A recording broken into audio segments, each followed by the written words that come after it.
Toutes les entreprises veulent garantir la sécurité de leurs équipes. Mais comment fait-on pour construire un système qui tient la route, qui ne s'effondre pas à la première difficulté ? Eh bien aujourd'hui, on va justement poser la première pierre de cet édifice. On va explorer ensemble le chapitre fondateur de la norme ISO 45001. C'est la question centrale, n'est-ce pas ? On ne cherche pas un simple pansement, non. On veut une structure vraiment solide, qui protège durablement tout le monde. Et la réponse, elle ne se trouve pas dans des procédures compliquées à n'en plus finir, mais bien plus en amont.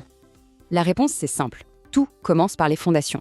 Et pour rendre tout ça vraiment concret, vraiment facile à comprendre, on va utiliser une métaphore que tout le monde connaît, celle de la construction d'une maison. Chaque étape de la norme va correspondre à une étape de notre chantier. Alors voici notre plan de construction. Comme tout bon architecte, on va d'abord commencer par étudier le terrain. Ensuite, on ira rencontrer les voisins pour bien comprendre l'environnement. Après ça, on délimitera clairement la propriété avant de dessiner le plan directeur qui va guider tout le projet. C'est parti! Le chapitre 4, c'est exactement ça, les fondations. C'est le point de départ et il est non négociable. Si cette base est bancale, tout le système de management de la sécurité qu'on va bâtir par-dessus risque de se fissurer au premier problème. Alors, première étape avant même de sortir la pelleteuse, l'étude du sol. Il faut absolument comprendre l'environnement dans lequel on s'apprête à construire. C'est précisément ce que demande la clause 4.1 quand elle parle du contexte de l'organisme. Le contexte, qu'est-ce que c'est en gros ? C'est l'étude de sol de notre projet. C'est absolument tout ce qui, à l'intérieur comme à l'extérieur de l'entreprise, peut avoir un impact, positif ou négatif, sur notre capacité à construire une maison sûre. Ce qui est intéressant, c'est qu'il faut regarder dans deux directions.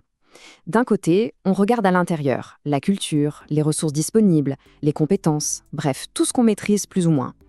De l'autre, on regarde à l'extérieur, le cadre légal, le marché, les nouvelles technos. Ça, ce sont les éléments auxquels il va falloir s'adapter. D'ailleurs, des outils comme une analyse SWOT sont parfaits pour structurer cette réflexion. La norme est très claire là-dessus. Le but de cette analyse, ce n'est pas de cocher une case.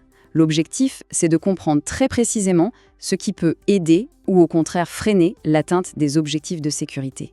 C'est de cette analyse que vont découler les vrais risques et les vraies opportunités. Bon, une fois qu'on a bien analysé le terrain, on ne construit pas dans une bulle. Il faut aller voir les voisins. Dans le jargon de la norme, ce sont les parties intéressées de la clause 4.2. En clair, qui est concerné, de près ou de loin, par notre projet de sécurité. Et là, attention, la liste est bien plus longue qu'on ne l'imagine. Évidemment, les travailleurs sont en première ligne, mais il y a aussi la direction, les autorités réglementaires, les fournisseurs qui viennent sur le site, les visiteurs, et même la communauté locale autour. Toutes ces personnes ont des attentes vis-à-vis de la sécurité. La démarche est très structurée.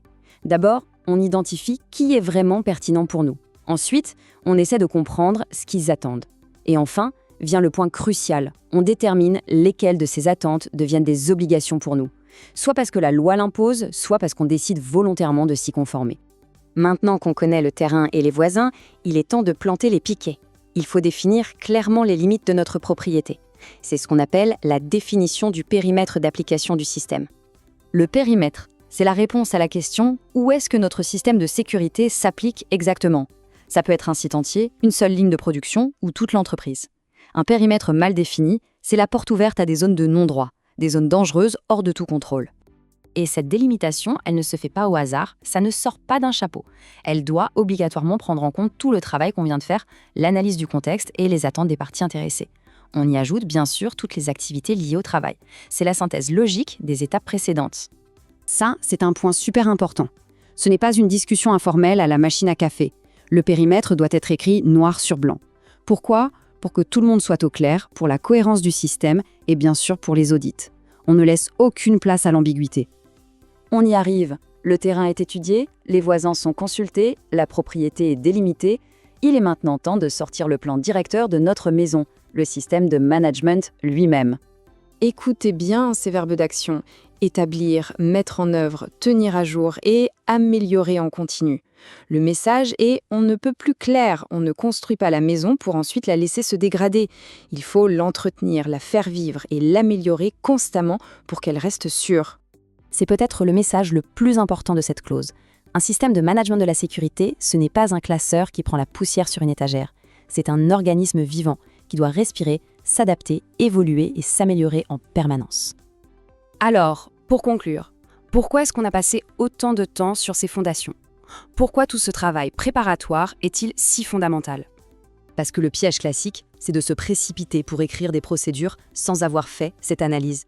Le chapitre 4, lui, garantit que le système ne sera pas une solution copier-coller totalement inefficace. Non, il sera sur mesure, parfaitement taillé pour la réalité de l'entreprise, pour ses défis uniques et pour les personnes qui y travaillent. Et voilà qui nous amène à la question finale. Une question à se poser pour soi-même. En regardant n'importe quelle organisation, est-ce que ces fondations de sécurité sont assez solides? Est-ce que l'analyse du contexte et des parties prenantes est assez approfondie pour y bâtir un avenir réellement plus sûr? La réflexion peut commencer.